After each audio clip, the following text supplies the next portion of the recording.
Em entrevista à TV Senado, o senador Luiz Carlos Reis resumiu os absurdos da ação do governo Lula e do Supremo Tribunal Federal em relação aos atos do dia 8 de janeiro. O senador apontou que o abuso das autoridades configurou uma página negra da história brasileira. Reis lembrou que o então ministro de Lula, Flávio Dino, foi informado com antecedência sobre as depredações e não tomou providências. Ele questionou: a Força Nacional estava pronta, por que não agiu? Sabiam quem viria. A NTT também tem informações todos os dias de quantos ônibus chegariam aqui. Por que o Palácio do Planalto ficou desguarnecido? A Guarda Presidencial, eu não sei quando, na história deste país, a Guarda Presidencial não apareceu. O senador lamentou que a CPMI tenha sido tratorada pelo governo. Ele disse: houve a CPI, que também foi tendenciosa. Por que o ministro Flávio Dino não compareceu à CPI? Por que ele não disponibilizou os vídeos? Essas questões são importantes. Eu não participei da CPI, mas acompanhei e vi que nós éramos minoria. Tratoraram a CPI e não mostraram efetivamente o que aconteceu no 8 de janeiro. Então é um fato lamentável. Reis lembrou que pessoas inocentes foram e estão sendo dura e injustamente punidas. Pessoas com Bíblia na mão. Como iam tomar o poder se não tinham um canivete no bolso, nem sequer um cortador de unha? Que poder você vai tomar? É um fato, para mim, lamentável. As penas dessas pessoas. Pessoas que nunca passaram sequer na frente de uma delegacia, não tinham um processo. Pessoas presas, condenadas, até 18 anos de sentença. Houve extrapolação do Supremo Tribunal Federal nesse caso. O senador prosseguiu. O Flávio Dino também prevaricou como ministro do governo que sabia e assistiu de camarote. Estava no seu ministério, vendo as pessoas de bem chegarem ao Palácio do Planalto, ao Congresso Nacional e também ao próprio Supremo Tribunal Federal. Reis questionou: essa casa, Câmara e Senado prepararam seus agentes policiais. Por que o Palácio do Planalto não fez nada? Abriu as portas sem a Guarda Presidencial. Isso é lamentável que tenha ocorrido e lamentamos as penas absurdas que ocorreram nesse caso.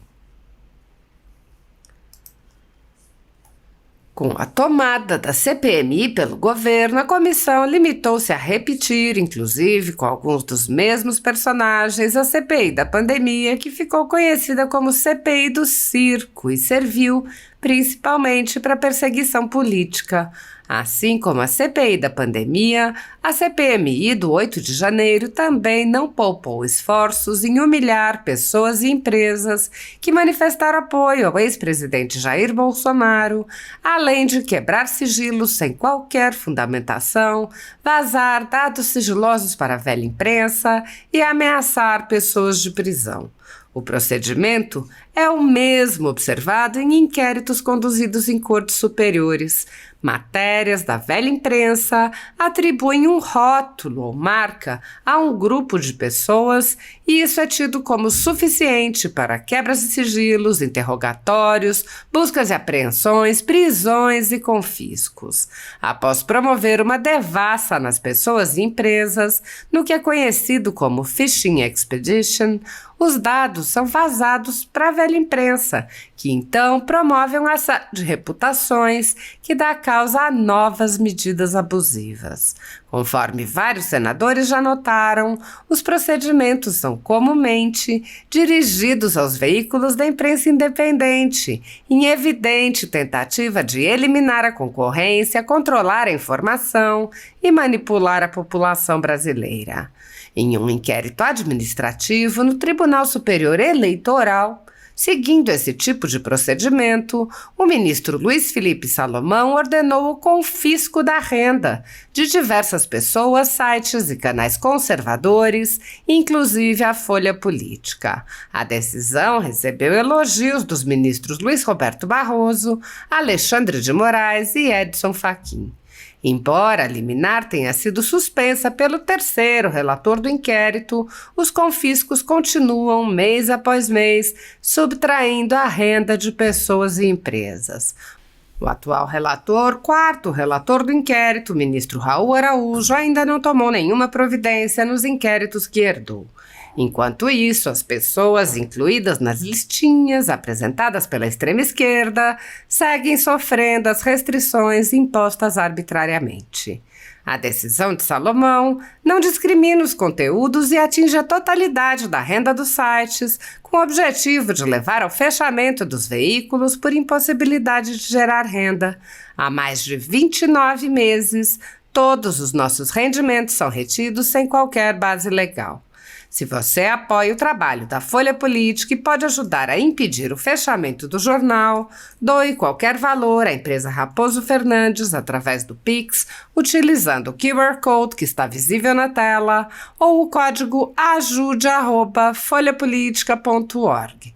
Caso não utilize Pix, há a opção de transferência bancária para a conta da empresa Raposo Fernandes, disponível na descrição deste vídeo e no comentário fixado no topo. Há mais de 10 anos, a Folha Política vem mostrando os fatos da política brasileira e dando voz a pessoas que o cartel midiático quer calar. Pix ajude@folhapolitica.org. Assista! Vai se completar um ano do dia 8 de janeiro, né? Que lições que ficam a respeito desse tema? O que nós vemos, eu tenho uma posição formada sobre o assunto, do que aconteceu, e é um assunto lamentável, uma página negra da história brasileira, o abuso que as autoridades fizeram, nesse caso específico. Primeiro, o ministro da Justiça sabia do ocorrido, tinha informações. O senador Esperidião Amin, por uma comissão aqui do Senado, fez as indagações, mandou questionamento, recebeu informações que no dia 6 de janeiro o governo sabia do que estava acontecendo. Por que não tomou providências? A Força Nacional estava pronta, por que não agiu? Sabia quem viria. A NTT também tem informações de todos os dias, quantos ônibus chegariam aqui. Por que não tomaram providência? Por que o Palácio Planalto ficou desguarnecido? A guarda presidencial, eu não sei quando, na história desse país, a guarda presidencial não apareceu. Houve a CPI, e também foi tendenciosa. Por que o ministro Flávio Dino não compareceu à CPI? Por que ele não disponibilizou os vídeos? Essas questões são importantes. Eu não participei da CPI, mas acompanhei e vi que nós éramos minoria. Tratoraram a CPI e não mostraram o que efetivamente aconteceu no dia 8 de janeiro. Então é um fato lamentável. Hoje, pessoas com Bíblia na mão, como é que vão tomar o poder se não tinha um canivete no bolso, nem sequer um cortador de unha? Que poder você vai tomar? Então, é um fato para mim lamentável. As penas dessas pessoas que nunca passaram na frente de uma delegacia, não tinham sequer um processo, pessoas presas, condenadas, dezenas até 18 anos de sentença. Houve extrapolação do Supremo Tribunal Federal nesse caso. E o Flávio Dino também prevaricou como ministro do governo, que sabia e assistiu de camarote. Estava no seu ministério, vendo as pessoas de bem chegarem ao Palácio Planalto, ao Congresso Nacional e também ao próprio Supremo Tribunal Federal. Por que essa casa, Câmara e Senado, prepararam os seus agentes policiais? Se prepararam. Por que o Palácio Planalto não fez nada? Abriu as portas sem a guarda presidencial.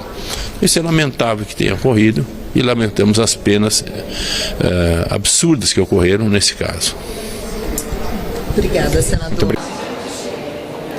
Olá, senador, boa tarde. Como é que o senhor avalia o andamento, o acompanhamento dos casos das pessoas envolvidas com as prisões do 8 de janeiro, que estão sendo julgadas lá no Supremo Tribunal Federal, inclusive após a morte de uma pessoa envolvida nos atos do dia 8 de janeiro? Pois é, eu fiquei estarrecido, participei de uma audiência pública nessa semana e me impactou todos os presentes a opinião de familiares de presos políticos que ainda estão tendo seus direitos vilipendiados. Direito a acesso aos autos, os advogados, a ampla defesa ao contraditório, né? E pessoas com comorbidades, por exemplo, como você tem o Jorginho, que está com depressão profunda, já teve vários atendimentos e pensa em suicídio, né? Eu expus no plenário do Senado Federal um áudio mudei a voz, né, para não ser identificado, mas de um desses presos que estão com tornozeleira eletrônica, esse está com tornozeleira eletrônica, desesperado que não pode trabalhar, né, assim, sem uma luz, porque está havendo um julgamento político dentro do STF, totalmente desproporcional, dão 17 anos de prisão para pessoas que entraram aqui, enquanto traficantes corruptos estão tendo aí suas penas aliviadas. Quer dizer, as pessoas sem denúncia, as pessoas sem provas, passando por esse tipo de humilhação porque pensa diferente do sistema político. Quem errou tem que pagar.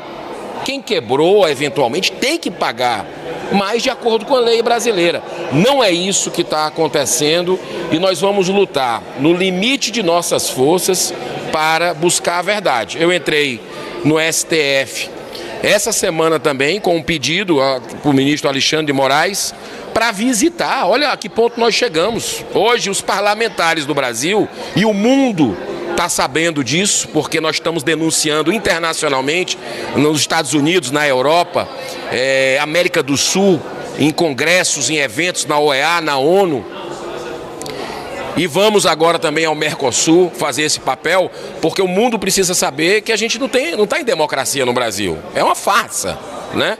E nós temos que parlamentares pedir autorização para visitar preso político no Brasil. Olha que mancha na história da nossa República. E aqui, ontem eu peguei no plenário do Senado, era uma sessão, essa semana inteira foi sessão remota, virtual, mas os senadores que estavam quase todos assinaram, né, para visitar presos. Tem pessoas como, por exemplo, o Naime, que foi bater no hospital com dores, com problemas graves, continua preso. O Silvinei Marques, também, Vasques, o Jorginho, né, e outros brasileiros que estão com seus direitos desrespeitados, direitos constitucionais. Então, eu já consegui, junto aos colegas do Senado, aprovar uma audiência pública também aqui na Comissão de Segurança, para ouvir os advogados dos presos, ouvir juristas. Até o ministro Alexandre de Moraes foi chamado também pelo Senado. Vamos ver se ele vai vir. Se respeita esse parlamento, já é bem a quinta vez que é chamado, não veio nenhuma, mas a gente vai realizar essa audiência com ele ou sem ele, né? Para que a gente possa ouvir as pessoas e que tudo isso que está acontecendo no Brasil fique às claras. O que está oculto precisa ser revelado à população e a injustiça tem que terminar nesse país, que é um país de gente pacífica, de gente do bem, de gente que não merece esse tipo de ditadura que nós estamos tendo aqui. Senador, e como é que o senhor avalia a questão da atenção aos direitos desses presos, aos direitos humanos? Está tendo uma normalidade no acompanhamento desses casos? Muito pelo contrário, né? A gente viu um brasileiro morto e a família dele estava aqui no Congresso. Olhar nos olhos das filhas dele é uma coisa que dói, porque são duas adolescentes com sonho de ser médica, passaram, mas estão com a dor profunda de uma morte injusta, né? Um assassinato sob a tutela do Estado brasileiro, porque o pedido tinha sido feito há 2 meses e meio, 8 pedidos de soltura dele da PGR, né? E o cara foi morto, morreu ali sem atendimento praticamente. Então é um absurdo que o STF, que alguns ministros estão fazendo, é desumano.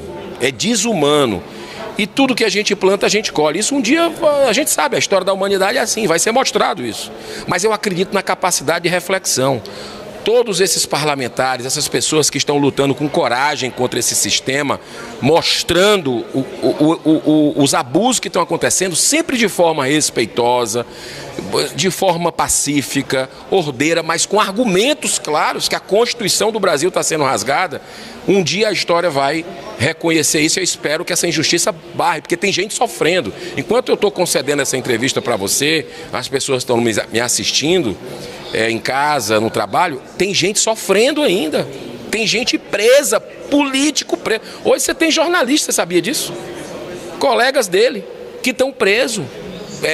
Com passaporte retido, com conta bancária bloqueada, com rede social, um instrumento de trabalho por decisão judicial derrubado, né?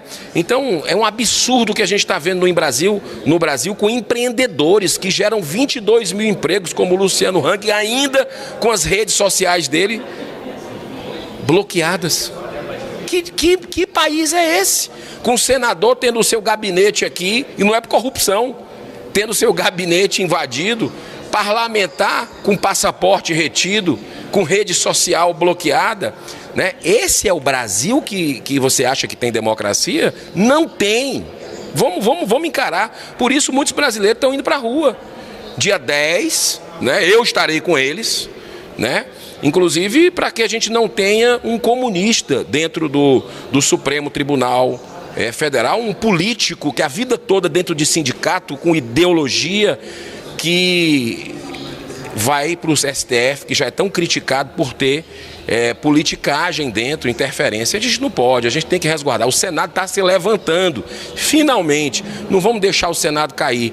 Precisamos do apoio da população para que os direitos das pessoas sejam respeitados, porque mesmo depois da morte do Clériston, tem gente ainda com comorbidade, gente ainda sem denúncia, preso preventivamente, enquanto a lei é muito clara e a gente não pode descansar com relação à injustiça. Como diz Martin Luther King, uma injustiça em algum lugar é uma ameaça à justiça em todo lugar. E ele mesmo diz, um convite para você, ele dizia também o seguinte, um grande humanista, pacifista: o que me incomoda não é o grito dos violentos, dos corruptos. O que me incomoda é o silêncio dos bons, que a maioria da população é composta de gente do bem. Então vamos nos unir de forma serena, tranquila, mas com persistência, com resiliência, para que o bom senso prevaleça, a verdade e a justiça em nosso país. Muito obrigado pela